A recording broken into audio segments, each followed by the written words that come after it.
بسم اللہ الرحمن الرحیم۔ السلام علیکم۔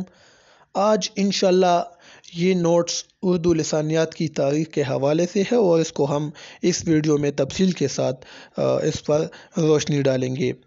تو اردو کے لسانی مطالعے کو 3 ادوار میں تقسیم کیا جاتا ہے: ابتدائی عہد، وسطی عہد اور جدید عہد۔ اب ابتدائی عہد سب سے پہلے ہم آپ کے سامنے پیش کرتے ہیں۔ ابتدائی عہد مغربی اقوام کی جانب سے اردو زبان کے مطالعے کا دور ہے۔ مغربی اقوام یعنی انگریز۔ واسکو ڈے گاما ہندوستان میں 1498 کو یہاں پر کالیکٹ کے مقام پر بحری راستے سے ہندوستان میں آئے۔ ہندوستان میں آنے کا یہ سلسلہ پرتگالیوں سے شروع ہوتا ہے اور انگریزوں کے قبضے پر ختم ہو جاتا ہے، یعنی سب سے پہلے یہاں پر پرتگالی آ جاتے ہیں ہندوستان میں۔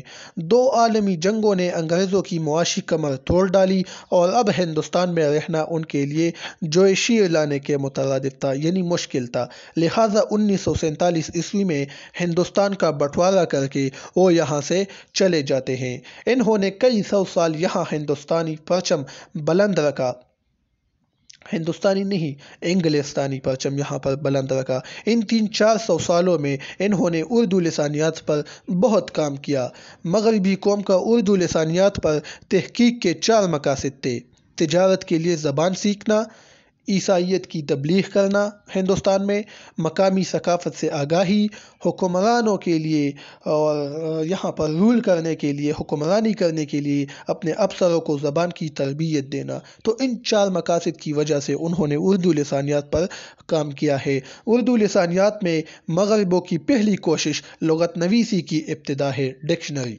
اس کے بعد اردو کے قواعد مرتب کرنے کی کوشش کرتے ہیں اور اس کے ساتھ ساتھ بائبل کے مختلف تراجم ہوئے۔ بائبل یعنی جو عیسائیوں کی کتاب ہے، مقدس کتاب، اس کو بائبل کہا جاتا ہے۔ اس کے مختلف تراجم یہاں ہندوستان میں ہوئے اردو زبان میں، اور پھر آخر میں مقامی کتب کی انگریزی زبان میں تراجم، اور ساتھ میں اردو زبان سیکھنے کے لیے مختلف درسی کتابوں کا اردو زبان میں ترجمہ ہوا۔ فورٹ ولیم کالج کی بات یہاں پر ہو رہی ہے۔ اردو کی اولین لغت ہسپانوی مستشرق۔ مستشرق اس کو کہتے ہیں جو مغرب سے اس کا تعلق ہو، انگریز ہو، لیکن او یہاں کے علوم، مشرق کے علوم او جانتے ہو، یعنی ہندوستانی علوم او جانتے ہو۔ ہندوستانی علوم کیا ہے؟ اردو ہے، ٹھیک ہے۔ اردو کی اولین لغت ہسپانوی مستشرق زاویئر نے 1599 میں مرتب کی ہے۔ تو پہلی اولین لغت اردو کی کس نے؟ ایک مغرب والے انگریز نے یہاں پر مرتب کی ہے۔ یہ ایک عیسائی مبلغ تھے، یعنی عیسائیت کی تبلیغ کرتے تھے اور عیسائیت کی تبلیغ کے لیے ہندوستان میں آتے تھے۔ اس نے پرتگالی، فارسی اور اردو کی اولین سہ لسانی لغت مرتب کی۔ سہ لسان یعنی 3 زبانوں والی لغت انہوں نے مرتب کی، پرتگالی، فارسی اور اردو کے معنی اس میں انہوں نے پیش کیے۔ اسی طرح 1947 تک مستشرقین نے یعنی مغرب والوں نے کم و بیش 150 لغت کی کتابیں مرتب کی۔ ان لغت نویسیوں میں گلکرسٹ، شیکسپیئر، کیٹلر اور پلیٹس شامل ہیں۔ یہ انگریزوں کے نام ہے۔ ان لغات کی کتابوں کو سامنے رکھ کر مقامی لغت نگاروں نے اردو کی بہترین لغات ترتیب دی، یعنی انہوں نے یہ لغات کی کتابیں بنائی، مستشرقین نے، مغرب والوں نے، انگریزوں نے، لیکن وہ تو اردو سے اچھی طرح واقف نہیں تھے۔ اوزار ان کے پاس تھا، وسائل ان کے پاس تھے، لیکن اردو سے تو اچھی طرح واقف نہیں تھے۔ اس کے برعکس جو ہندوستان کے لوگ تھے، یہاں پر جو لفظ استعمال ہوا ہے کیا؟ مقامی لوگ، تو مقامی لغت نگاروں نے، تو وہ تو اردو کے بارے میں جانتے تھے، لیکن ان کے پاس ریسرچ کے لیے وسائل نہیں تھے۔ تو پھر انہوں نے ان مقامی لوگوں نے انگریزوں کی ان لغت نویسیوں کو پڑھا اور بہترین لغات، اس سے زیادہ بہترین لغات جو انگریزوں نے ترتیب دی تھی، ان سے زیادہ بہترین کتابیں انہوں نے تخلیق کی مقامی لغت نگاروں نے، ہندوستان کے لغت نگاروں نے۔ اس کے بعد قواعد مرتب کرنے کا اولین کامیاب کوشش جان کیٹلر نے کی، یعنی اردو کے قواعد کی کامیاب کوشش بھی انگریزوں نے کی ہے۔ اس نے اپنی کتاب کا نام لنگو ہندوستانی کا رکھا، لنگو ہندوستانی کا انہوں نے اپنی کتاب کا نام رکھا، اور اس کے بعد دوسرے مستشرقین نے قواعد کی کتابیں مرتب کی، ان میں گلکرسٹ کا نام قابل ذکر ہے۔ گلکرسٹ جو فورٹ ولیم کالج کے ہندوستانی شعبے کا پرنسپل تھا۔ لغات اور قواعد کے سوا لسانیات کے حوالے سے دیگر جتنے موضوعات جیسے اردو زبان کی ابتدا اور اس کی ساخت وغیرہ پر بھی کئی مستشرقین نے یادگار تصانیف چھوڑے ہیں، جن میں شیلزے کی کتاب گرامیٹیکا ہندوستانی کا قابل ذکر ہے۔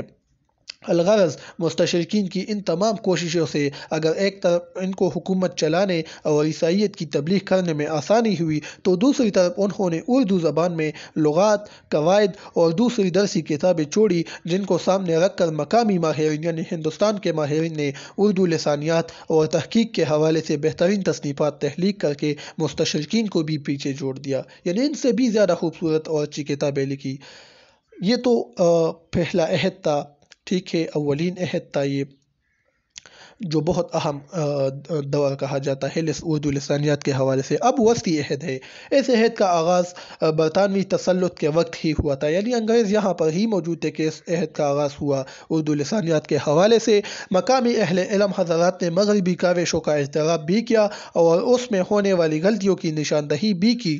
یہ دور تعلیم یافتہ گروہ کا تھا، انہوں نے جدید تعلیم حاصل کی اور مشرق کے ساتھ ساتھ مغربی علوم سے استفادہ بھی کیا۔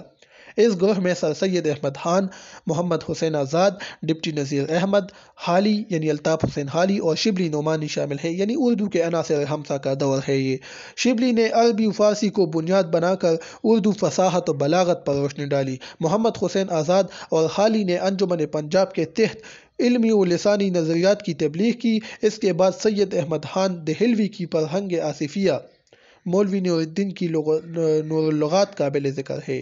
نور اللغات یہ نور الدین کی ہے، مولوی نور الدین کی۔ یہ دونوں لغت کی کتابیں ہیں۔ اس کے علاوہ اردو زبان کی خدمت کے سلسلے میں ابواللیث صدیقی، مولوی وحید الدین سلیم، احتشام حسین، شان الحق حقی اور حامد حسین قادری کے نام شامل ہیں، جنہوں نے لغات اور قواعد اور اردو زبان کے اصطلاحات وضع کرنے میں اہم کردار ادا کیا۔ اس کے علاوہ اس دور میں ایک اہم مسئلہ اردو زبان کی ابتدا کے حوالے سے ہے۔ اس کے بارے میں مختلف ماہرین نے لسانی تحقیق کے بجائے علمی اور سماجی دلائل پیش کیے، یعنی لسانیاتی تحقیق کے بجائے انہوں نے سیاسی تاریخ کو دیکھی، کتابوں کو پڑھا اور اس کے حوالے سے اپنے نظریات پیش کیے کہ اردو زبان دکن میں پیدا ہوئی یا پنجاب میں پیدا ہوئی، ٹھیک ہے۔ مختلف ماہرین نے اپنے نظریات پیش کیے، لیکن سب سے زیادہ مدلل جواب پنجاب میں اردو حافظ محمود شیرانی نے فراہم کیا۔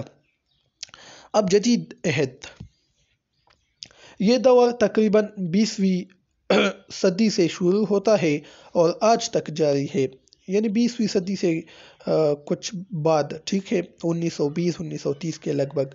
اس دور میں لسانیات کو اردو ادب سے ہٹ کر اہمیت دیا جانے لگا اور اردو لسانیات کے حوالے سے اولین پی ایچ ڈی جنہوں نے برطانیہ اور فرانس سے لسانیات میں تربیت حاصل کی، وہ محی الدین قادری زور ہے، جنہوں نے 1935 میں یہ ڈگری مکمل کی، یعنی لسانیات کو اب اردو سے علیحدہ ایک مضمون مانا جانے لگا اور اس میں پہلی پی ایچ ڈی کی ڈگری محی الدین قادری زور نے 1935 میں حاصل کی۔ اس جدید دور کے نمائندوں میں محی الدین قادری زور کے علاوہ سینٹی کمار چٹرجی، عین الحق فرید کوٹی، شوکت سبزواری، سہیل بخاری اور نصیر الدین ہاشمی کے نام نمایاں ہے۔ ان تمام حضرات نے اردو لسانیات کے حوالے سے اپنے فرائض سر انجام دیے ہیں۔ اس کے علاوہ رشید حسن خان نے اردو املا اور گیان چند جین نے جدید لسانیات کے تعارف اور اردو پر اس کے اطلاق، یہ ایک کتاب ہے، انہوں نے اس کے حوالے سے بنیادی کام کیا۔